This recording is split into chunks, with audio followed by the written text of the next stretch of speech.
I thought I had given everything to my family, but what I overheard shattered me. My daughter-in-law, the woman I had welcomed with open arms, said, "She's old. Let's get rid of her." Before we dive deeper, hit subscribe and join us where betrayal, drama, and hidden truths unfold. Also, let us know where you're listening from in the comment. I never thought I'd be in this position, not after everything I had done for them, not after everything I had sacrificed, but it was in that moment, standing in the doorway, when I heard those words that everything changed. I was standing right there, my body frozen in place as I listened to my daughter-in-law whisper to my son, her voice dripping with disgust, the words cutting through the air like knives. "She's old. Let's get rid of her," she had said, as if I was some burden to be disposed of. And I heard her. The rage that burned in my chest didn't come immediately. No, it came in waves. First, there was confusion, a sickening disbelief, then the hurt, the overwhelming realization that the family I had poured myself into, the family I had loved with everything I had, saw me as nothing more than a nuisance. How had it come to this? How had I gone from being the pillar of their world to this? I wanted to shout, to confront them, to demand an explanation, but I couldn't. My feet were glued to the floor, my heart thudding in my chest. The realization that everything I had given, all the years of support, of love, of sacrifice, meant nothing to them, was like a heavy stone pressing down on me, suffocating me. I had heard it. The words were real. And now, I had to figure out what to do with that truth. They didn't know I was there. They didn't know I had overheard the conversation. But I couldn't just walk away. I couldn't pretend I hadn't heard what she said. It was too late for that. I stood there, my hands trembling at my sides, my heart in my throat. It felt like the world had stopped spinning for a moment. My mind raced, and yet I couldn't move. I couldn't process it all at once. All I could hear was the echo of those words. Let's get rid of her. Was this really how they saw me? Was I really just an old woman to be discarded? I thought back to everything I had done for them. All the nights I stayed up, making sure my son had what he needed. All the sacrifices I had made, for him, for the family, for a future I thought would include respect and love. But this was a slap in the face. I had given them everything, and now, all I could feel was the cold sting of betrayal. I had always thought that family was everything, that no matter what, no matter how hard it got, we would always have each other. I had sacrificed years of my life to build that belief, not just for my son, but for his new wife, for the life we were supposed to build together. I had given up my time, my energy, my love, thinking that one day they would appreciate it, thinking that they would see me for who I was. But now, I was just old, and what was worse, I was invisible. The world outside the door was so quiet, so calm, as if everything was as it should be, but inside me, everything had shattered. The anger swelled again, hotter this time, tinged with a deep, aching sadness. What had I done wrong? Was I too much of a burden, too demanding? Was my love too much for them? I thought about the way I had spent my days, cooking meals, folding laundry, picking up after them. I thought about the nights I stayed awake, worrying about them, praying for them. I thought about the years I had poured into this family, giving up pieces of myself to make sure they were happy, that they had everything they needed. And yet all I had been to them was something to get rid of. I looked around the room, at the walls that had witnessed so much, laughter, joy, even pain, and suddenly it all felt so empty. It felt hollow, like everything I had done was pointless. I had been nothing but a servant, a tool in their lives. I had never asked for anything in return, never asked for appreciation, just a little respect, a little love. Was that too much to ask? The silence in the house was deafening. It was as if everything had stopped, as if the world had frozen for just a moment, and I was the only one still moved. I could feel the cold, bitter sting of my own thoughts, but I couldn't seem to move past them. I couldn't let go of the hurt. How had I ended up here? I had sacrificed my entire life to build something for them, and in the end, they had taken it all for granted. I felt a rush of bitterness rise up in me, sharp and painful, and for a moment, I wanted to run to them, to scream in their faces, to make them feel the same hurt I was feeling, but I didn't. I just stood there, frozen, feeling the weight of everything I had lost, and then, the thought hit me. I had nothing left to lose. That realization stung. I had spent my whole life giving,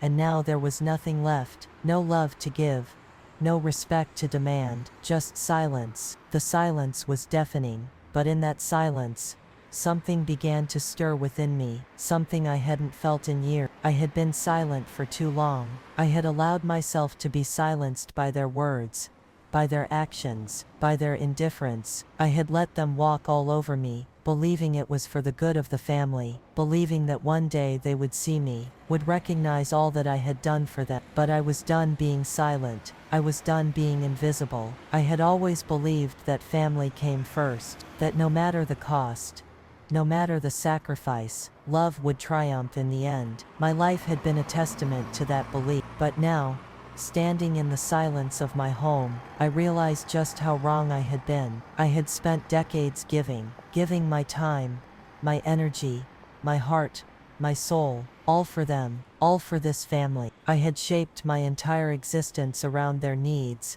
their wants, and in return, I expected nothing but love, respect, and the assurance that my sacrifices hadn't been in vain. And yet, here I was, standing in the cold, empty silence of the room, hearing words that shattered everything I thought I knew. She's old. Let's get rid of her. How could I have been so blind? How could I have missed the signs? My life had been consumed with taking care of everyone else. When my son, Jacob, was born, I poured everything I had into being the best mother I could be. I stayed up late, making sure he had everything he needed: food, clothes, a safe place to grow. I took on every responsibility, sacrificing my career, my time, my freedom, all for him. And then, when he grew up and found his wife, Emily, I poured the same energy into being a supportive mother-in-law. I wanted to welcome her into the family, to make her feel loved and accepted. I thought, if I could just show her the same love I had given my son, I could build something solid, something beautiful. But I was wrong. I had thought that by being the perfect mother, the perfect wife, the perfect mother-in-law, they would see me, they would appreciate me. But I wasn't appreciated, not the way I had hoped. I reflected back on the sacrifices, the late nights I spent cooking for them, even when I was exhausted, the hours I spent cleaning, running errands, picking up the pieces when things went wrong. I had made sure their lives ran smoothly, that they never wanted for anything. I had made their lives my priority, but in the end, I was nothing more than a servant in their eyes. I remember the first time Emily came into my life, so full of hope and excitement. She had been so eager to fit in with our family, and I was eager to embrace her. I treated her like my own daughter, but in the back of my mind, I had always wondered whether she truly felt the same. There were small things, like how she would hesitate before offering help, or how she never quite seemed to be as invested in family moments as I was. But I told myself I was imagining it. I told myself that I was just being protected. I wanted so badly to believe that she was just as dedicated to our family as I was. I had done everything I could to make her feel welcomed. I'd even gone so far as to let her decorate the house for holidays, to make her feel like she belonged. But now, all those gestures, all those hours I spent, all the love I poured into her, it was all tainted by her words. She saw me as a burden, and so did Jacob. What had I done to deserve this? What had I done to deserve to be discarded like this? But deep inside, I knew this wasn't just about the inheritance. This wasn't just about money. This was about control. This was about them taking what they thought was theirs. They wanted to make sure I didn't have a say in anything. They wanted to make me invisible. And the worst part was, I had let them push me to the sidelines. I had let them ignore my needs, my feelings, because I wanted so badly to make sure they were happy. I thought that was enough. I thought that was the price of love. But now, I was tired of giving, tired of being overlooked, and most of all, tired of being nothing more than a shadow in their lives. It was time for me to take control. It was time for me to stop being invisible. I had raised Jacob to be a good man. I had taught him the value of family, of loyalty. But now, he had become a part of something that I couldn't recognize, a part of a family that had forgotten everything I had given. It wasn't fair, and that anger I had been suppressing, the anger that had been building ever since I overheard Emily's words, was starting to bubble to the surface. I knew what I had to do. I had to make them see. I had to show them that I wasn't some disposable object, something to be cast aside when it was no longer useful. But how? How could I make them understand the weight of their actions? How could I make them realize what I had done for them? That's when it hit me. The inheritance. It was mine. It was the one thing I had left, the one thing that I could control, and I had every right to decide who it went to. If they didn't want me, if they didn't see my worth, then I would make them see it. I was going to take back what was mine. I was going to give it to someone who truly appreciated it, someone who valued me. That thought, that single painful realization, lingered in my mind like a haunting melody. It was the thing I had needed, the thing I had searched for years. I thought that if I gave enough, loved enough, sacrificed enough, they would finally see me. But no, they didn't. I had spent so much of my life believing in the false idea that love was a currency, that if I just gave enough, I would earn their respect, their admiration, their love in return. But I was wrong. I was wrong about so much. The pain I had been carrying for so long felt like it had been woven into my skin, every inch of it screaming in the silence that now filled my heart. It wasn't just the betrayal that stung, though that cut deep. It was the realization that I had given so much of myself, and yet in the eyes of the people I loved most, I was nothing more than a burden to be discarded. I stood there, in the kitchen, hands trembling as I wiped the counter, though I wasn't even sure what I was doing anymore. The house, once filled with noise and laughter, now felt like a ghost of its former self. The walls, once warm with family memories, now seemed cold and different. And yet, even in the silence, I could hear their voices. Emily's, Jacob's. She's old. Let's get rid of her.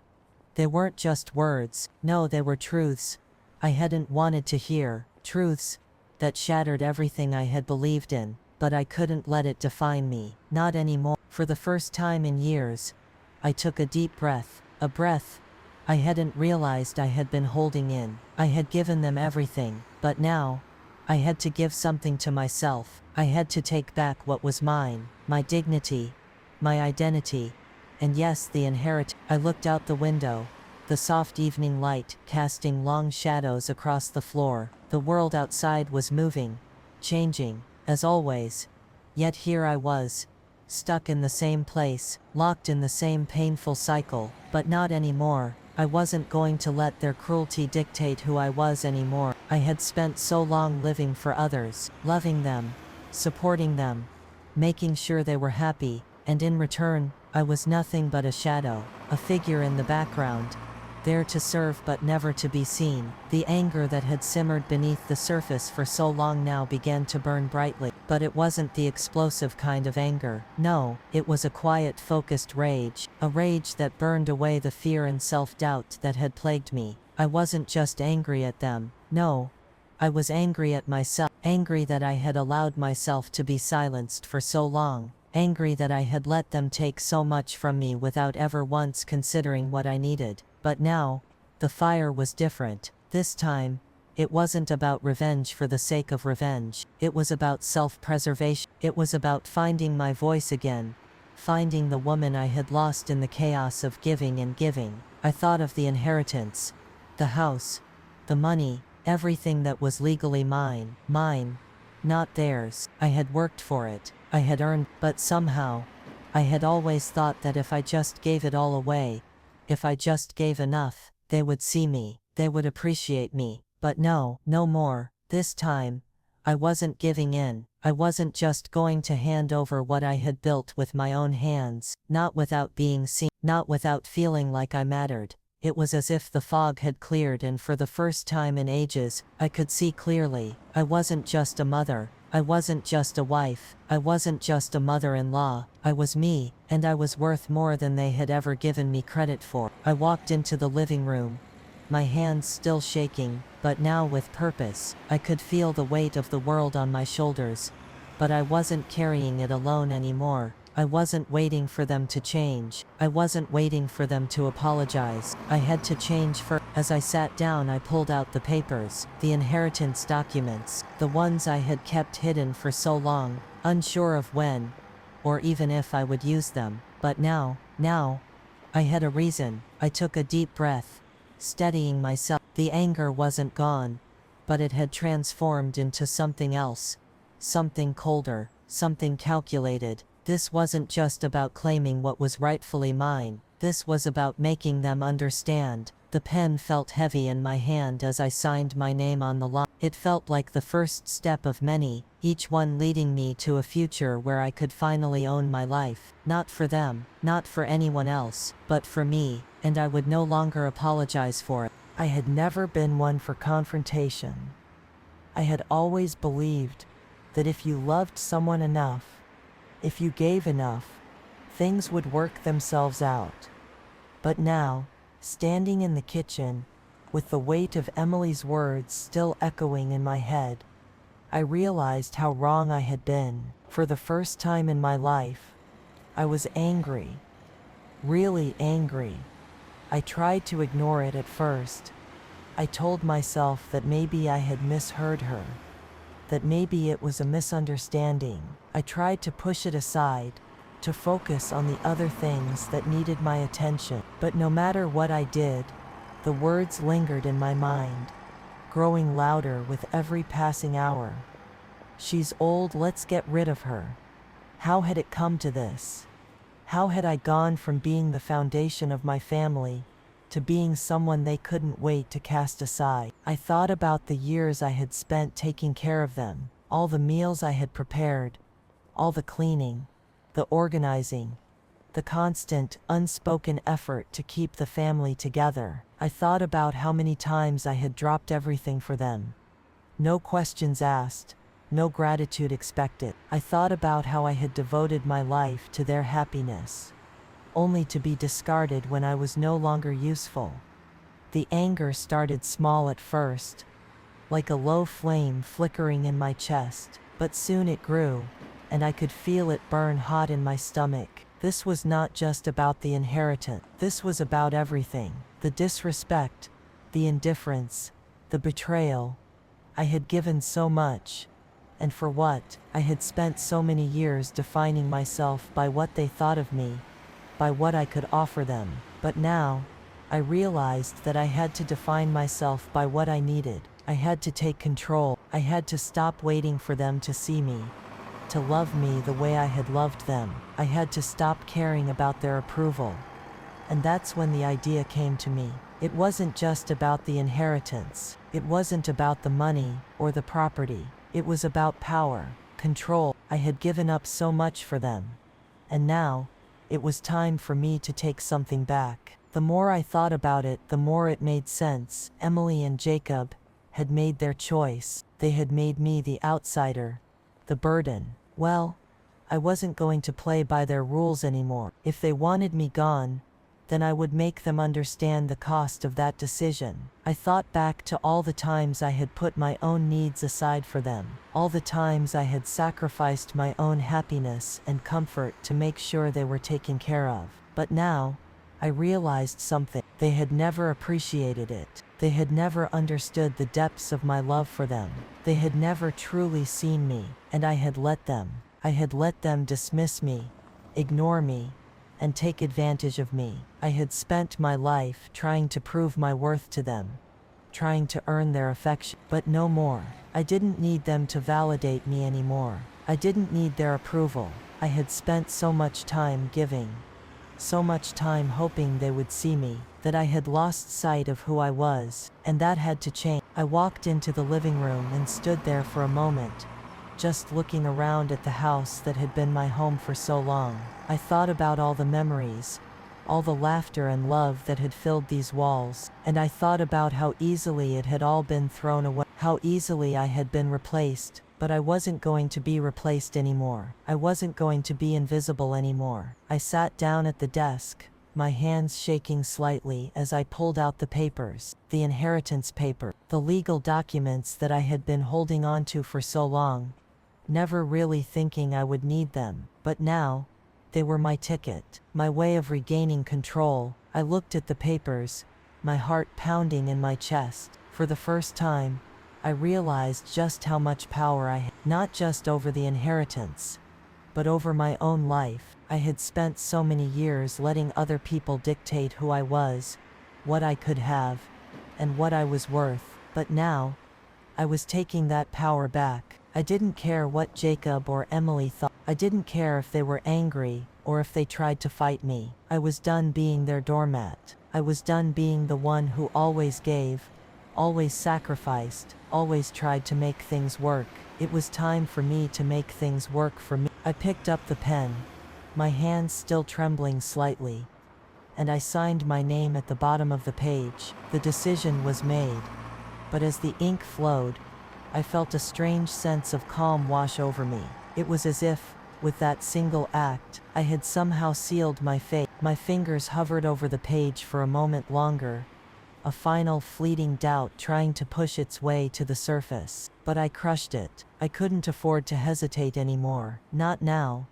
The quiet room seemed to hold its breath, the only sound the gentle rustling of paper as I pushed the form aside. My heart beat loudly in my chest, a constant reminder of the monumental shift that had just taken place. I was no longer just the woman who had given, the woman who had loved unconditionally. I was now someone different, someone who had chosen herself, even if it meant losing everything else. I leaned back in my chair, staring at the papers in front of me, my mind racing. It was done. The inheritance was mine to do with as I pleased. But that didn't feel like the victory I had expected. There was no joy in it, only a cold, steady realization that this was just the beginning of something much darker than I had anticipated. I glanced at the clock on the wall, the ticking sound echoing through the room. How much time had passed since I made that decision? It felt like hours, but in reality it had only been a few minutes. And yet in those minutes, I had made a choice that had forever altered the course of my life. The room felt suffocating. The silence was thick, pressing against my skin, heavy and unyielding. I stood up, pacing slowly across the room, my mind lost in a whirlwind of thoughts. How could they not see it? How could they not see everything I had given up, everything I had done for them? And how could I have been so foolish to believe they would ever appreciate it? The walls seemed to close in around me, and for a moment, I felt trapped, like I was suffocating in the very house that had once been my sanctuary. I had spent so many years living for them, for their happiness, their well-being, but now I was living for me. The air felt thick, charged with a strange energy I couldn't quite explain. I had been trapped in this cycle for too long, sacrificing, giving, always hoping for a moment of recognition. But now I would make them recognize, I would make them see me, even if it meant tearing everything apart. I stopped by the window, staring out at the world beyond. It was dark now, the sky heavy with clouds, the wind pushing against the trees. There was a storm coming.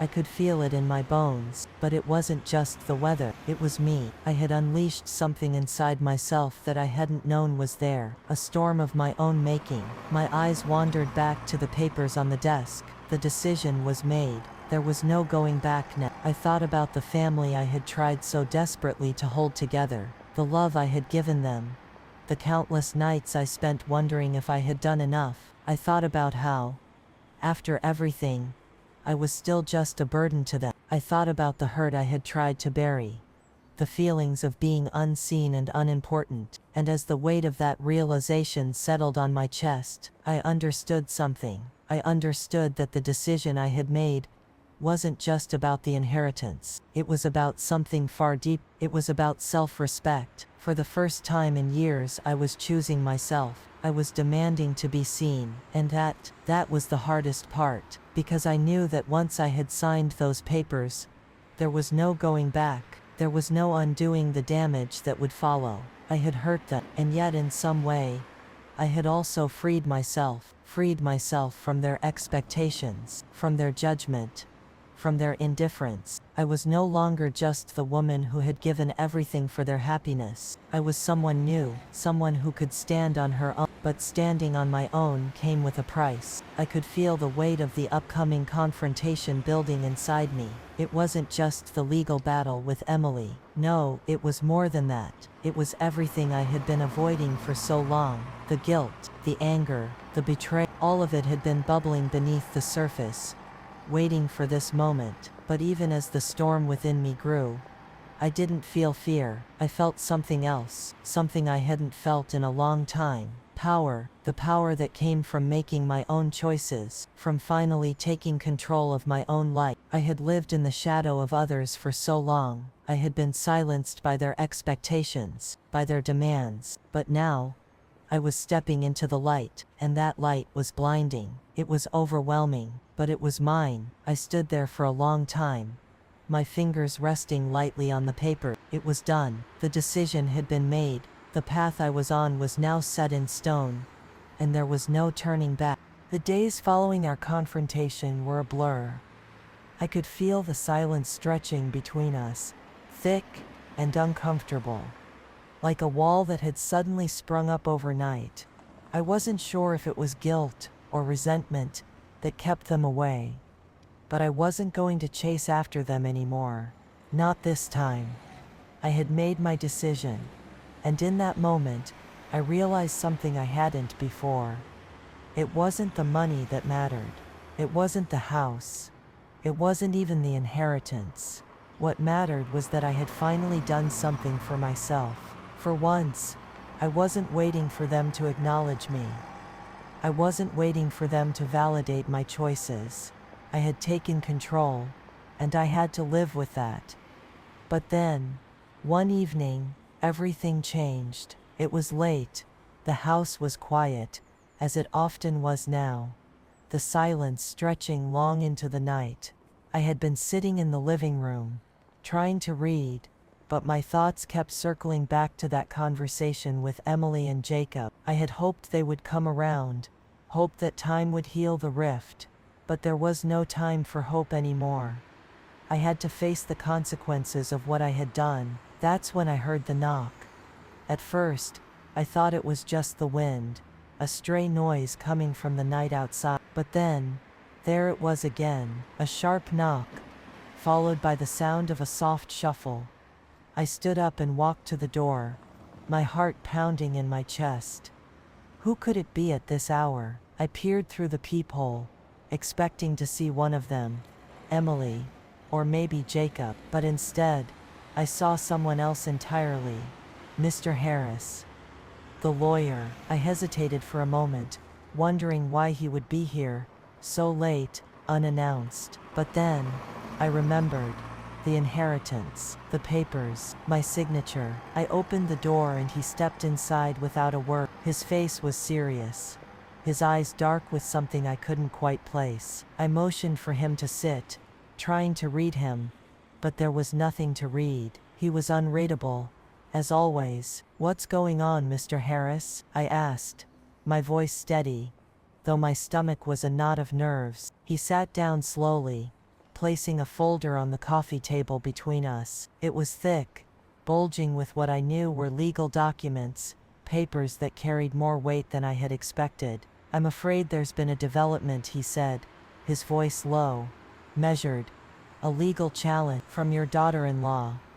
I stared at him, blinking in disbelief. "What do you mean?" "She's challenging the inheritance." He nodded gravely, his face tense with concern. "Yes, Mrs. Duncan, she's contesting your decision. She claims that the will wasn't valid, that it was coerced, and that your mental state at the time of signing was questionable." I felt my blood run cold. I could feel the air around me shift, the reality of the situation sinking in like a stone. A challenge from Emily. How could she do that? After everything I had done for her, for the family. What is she saying? That I was, what? Out of my mind. I could hardly believe the words. My head was spinning. "She claims that you were manipulated, that you didn't have full understanding of what you were doing when you made the decision to leave the inheritance to someone else. He explained, his voice cold, detached. I'm sorry, Mrs. Duncan, but this is a serious matter. You need to prepare for a lengthy legal battle. I felt my breath catch in my throat. The walls of the room seemed to close in around me, the weight of everything pressing on my chest. All I had worked for, all I had sacrificed, was crumbling before me. And in that moment, I realized something else. This wasn't just about the inheritance anymore. This wasn't about money or property. It was about everything I had given up to make them happy, to make them see me. And now, it was all being questioned. My entire life was being reduced to a legal challenge. I felt the anger rise in me again. But this time, it wasn't just anger, it was a deep, bone-deep frustration. How dare they? How dare she? You can't be serious, I said, my voice trembling with rage. I did everything for them. I gave up everything for them. And now this. Mr. Harris didn't flinch. He simply nodded, as though he had been expecting this reaction. I'm afraid it's the truth, Mrs. Duncan. You need to prepare yourself. This is going to get ugly. For the first time, I felt something stir inside me that wasn't just anger. It was a sense of defeat. What had I done? Had I really made the right decision? Was this the price I had to pay for taking control? I sat back in my chair. My mind raced. The pain in my chest was growing, suffocating me. But there was something else too, a realization. I had thought that reclaiming the inheritance would make me feel empowered. I had thought it would be my redemption. But now, I saw the cost of making a choice that wasn't just about me. But then, a new thought crossed my mind. What if this was the beginning? What if, despite all the legal threats and the pain, this was the moment that I finally took control, not just of the inheritance, but of everything. I had spent so many years living for everyone else, trying to prove myself, trying to earn their love and respect. But now, I realized something. They couldn't take my power away unless I gave it to them. I didn't know how I was going to fight this, but I knew one thing for certain. I wasn't going to let them win. Not this time. The feeling of that declaration still lingered in my chest, a quiet determination that steadied me, even as I could feel the weight of the battle ahead, the weight of their challenge, of Emily's audacity to take me to court, to try and strip me of the one thing I had left, my dignity. But what did I have to lose now? I wasn't going to let them take this from me, not after all the years of giving, of sacrificing, of bending and breaking to please them. This was my moment. It was mine, and I wasn't going to let anyone take it away. But how could I fight this? How could I go up against my own flesh and blood? Emily had come at me with everything, her lawyer's words cutting deep, the threat of losing everything I had worked for looming over me. I could almost feel her eyes on me burning with hatred. The woman I had taken in as my own, the woman I had welcomed into my family, now my enemy. I leaned back in my chair, taking a deep breath as I stared at the legal papers scattered before me. The words on the pages blurred, but the weight of them was sharp and real. The cold, hard truth settled in, and I could feel a tremor run through my body. I had been so naive, so trusting. For so long I had believed that love would be enough, that if I just gave enough, if I just gave all of myself, it would somehow come back to me. But no, it didn't. I had been invisible, a shadow in their lives, a ghost who had spent all these years building their world while my own crumbled. The world outside was quiet. The house was still. My thoughts were the loudest thing in the room. But that was changing now. I wasn't the woman I used to. I had spent too many years hiding, keeping quiet, letting them walk all over me. But this was different. I had something now. I had my voice, my decision, and my dignity. I wasn't going to cower anymore. I stood up and paced the room, my heart pounding with each step. There was no more silence. There was no more hiding. There was only me. I was going to fight this. I didn't care how long it took, or how ugly it got. Emily and Jacob wanted a battle. Fine, but I wasn't going to back down. Not anymore. I walked to the window and looked out at the night, the darkness stretching out like an endless sea, but I wasn't afraid of the dark anymore. The quiet that once suffocated me now felt like freedom. The darkness felt like the beginning of something new, something I could control. I had been so afraid of confrontation, of the anger and pain that would follow. But now as I stood here, I realized something. The pain was already here. The hurt was already inside me, and I had to face it. I had to face the truth that I had let them destroy me for so long. I had to face the truth that I had let them control my life for too many years. But now, I was taking back what was mine. I grabbed the phone and dialed my lawyer's number. I needed to talk to him. I needed to know what steps I needed to take. My fingers trembled as I waited for the line to connect. I felt like I was on the edge of something big, something that would change everything. "Hello?" My lawyer's voice was calm, professional, but there was an undertone of urgency. "It's me," I said,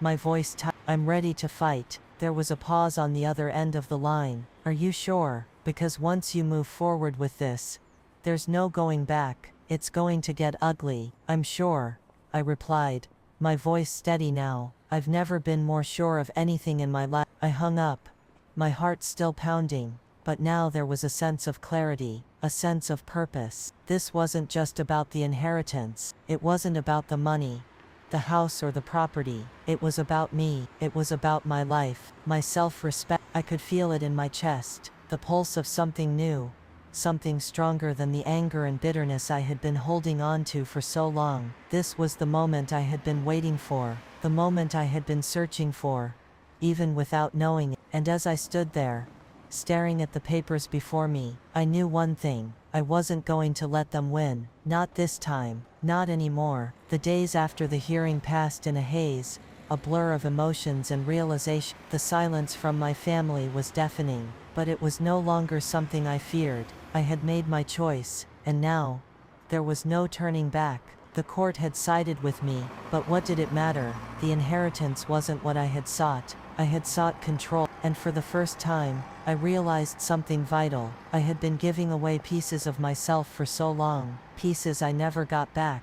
I had spent my life in the background, sacrificing, loving, nurturing, always hoping that my family would recognize what I had done for them, but they hadn't. Not until it was too late, not until I had nothing left to give. And that was when I had finally realized the truth. It wasn't about them anymore. It was about me. I had spent too many years making myself small, making myself invisible in the hopes that they would see. I had become a shadow, a caretaker, a silent figure in the background, always there, but never truly present in my own life. But not anymore. I was done being invisible. I was done being nothing but the woman who took care of everything. The days following the hearing gave me time to think, time to reflect. As I sat in my favorite chair, looking out the window at the world outside, I realized something else. This wasn't the end. It was the beginning of something new. For the first time in years, I felt like I could breathe, not just breathe in air,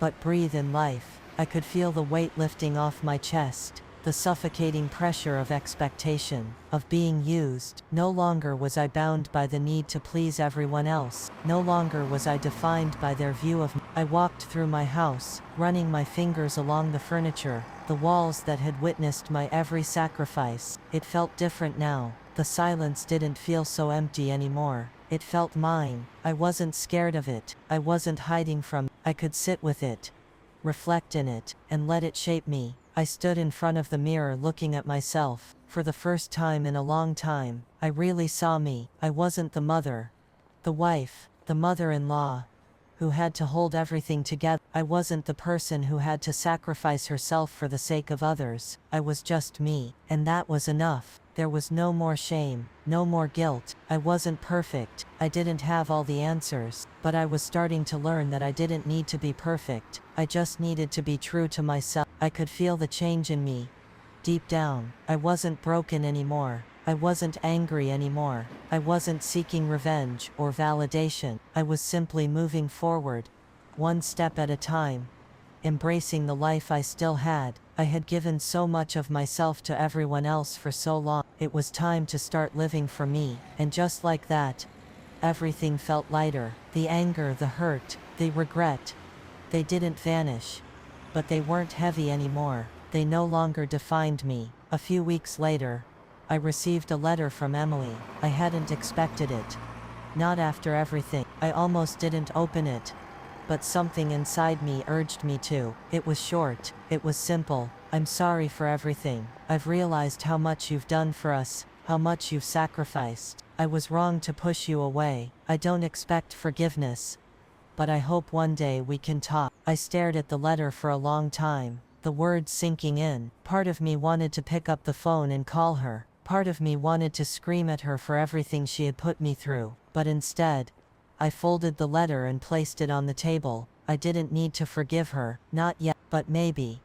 One day I would. For now, I was focused on my own healing. I didn't need anyone else's approval or apology to move forward. I was walking away from the woman I used to be, the one who needed everyone to see her, to love her, to appreciate her. I was walking toward a new life, one where I could finally breathe without fear. The world was wide open, full of possibilities, and for the first time in so long, I felt free. It wasn't just the weight of the legal battle lifting off my shoulder. It wasn't just the paperwork, the court dates, or the looming threat of confrontation. No.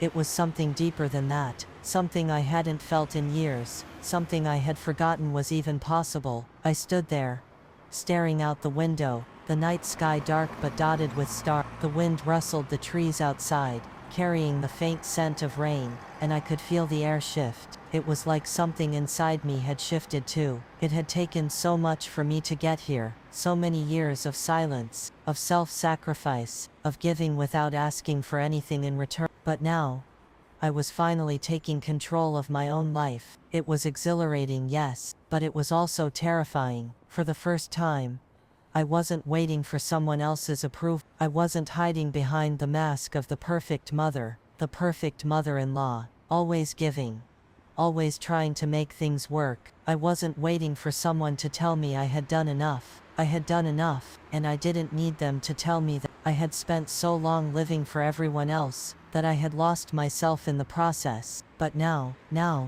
I was living for me. It felt strange at first, almost foreign, but as I stood there, letting the night wash over me, I could feel the heaviness of years of regret, of resentment, slipping away. I had spent so much time wondering what they thought of me, what they expected from me, that I had completely forgotten about myself. But now, as I looked out at the quiet street, I could finally breathe. The anger that had once burned inside me wasn't gone, but it had transformed. It was no longer a fire that threatened to consume me. It was a quiet, steady warmth that reminded me of everything I had survived, everything I had overcome. For the first time, I could feel my heart beating with a sense of peace, not the anxious rhythm that had become so familiar over the years. It was the kind of peace that came from knowing I had made the right choice, the kind of peace that only comes when you stop hiding from yourself. I thought about Emily, about Jacob, and all the years I had spent trying to make them happy. But I realized something.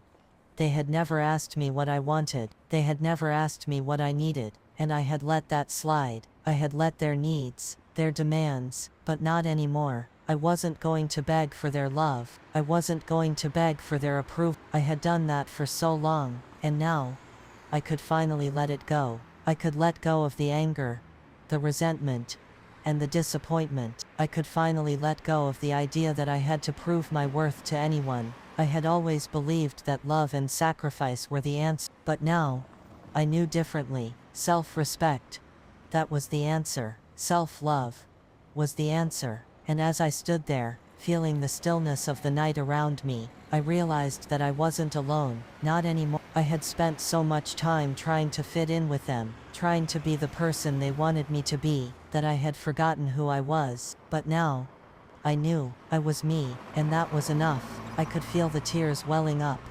But they weren't tears of sadness. No.